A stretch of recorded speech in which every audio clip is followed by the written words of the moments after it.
So Mabrijo has disclosed that she's pregnant. I'm not really sure if kana ari kutamba, because Mabrijo, sometimes you never know.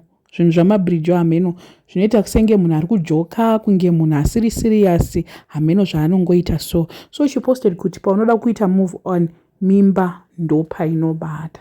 So handizivi kuti titi vamitiswa kechitu here maili kana kuti chii, I don't know, but ndo zvaaposta musikana. Move on iruda kuitwa iyi ndeyekuita move on from acharamba ndofunga, I don't know, because nhasi she has been posting things and deleting things, posting, deleting, and it also looks like haasi kufara nezvaitwa naLorraine, kuti Lorraine posted ari kumuchato, speech yakaita kumuchato, and nezuro also Lorraine anenge akaposta something, ari kungoposta randomly zvekumuchato. So panenge paita kaproblem paushamwari hwavo ipapo naiye Lorraine, because she posted kuti all I wanted was privacy, but people doesn't value my opinion, all they want is content, don't want to be posted zvinhu zvangu, I'm so disappointed. Adisappointwa nani? naLorraine, because ndiye ari kuposta zvinhu zvake, ndiye ari kuposta achiti zvoni bankuru mahwina, makahwina pano. Iye Mabrijo aisaposta mavideos iwawo. Tatatoita move on from the wedding, to be honest.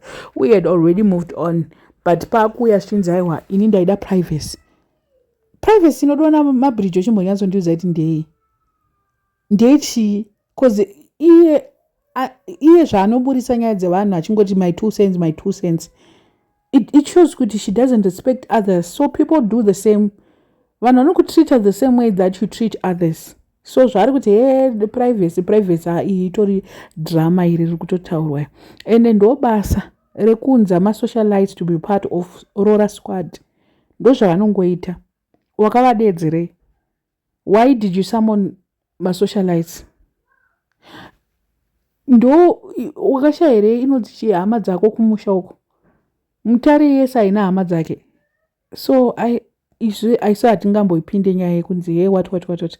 Obvious mavoice notes yakatotanga kutoburitswa akalikiswa nevanhu vari mudhuze newe. Saka isusuwo kana taakutongokutaurawo is because you don't have privacy. Iwawo you don't respect others privacy. So ndizvozvo nyaya dzevanhu unodziburitsa, saka ndikoko dzako dzakuburitswa kuda kuita noise over it.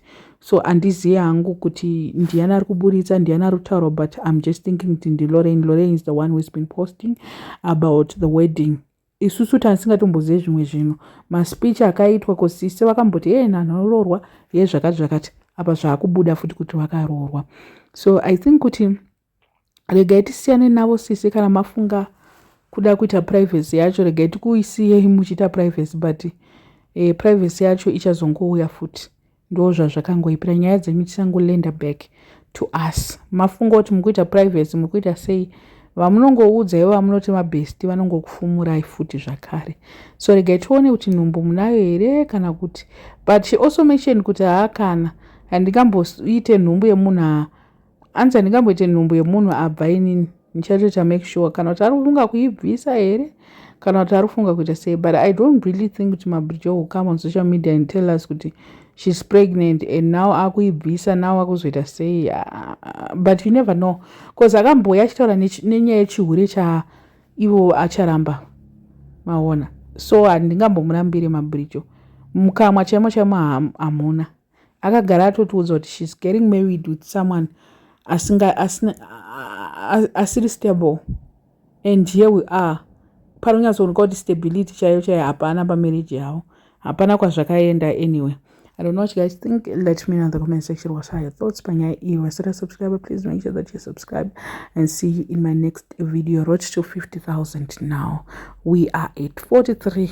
So kana usati subscriber, make sure that you are subscribed, and also like, comment, and also share.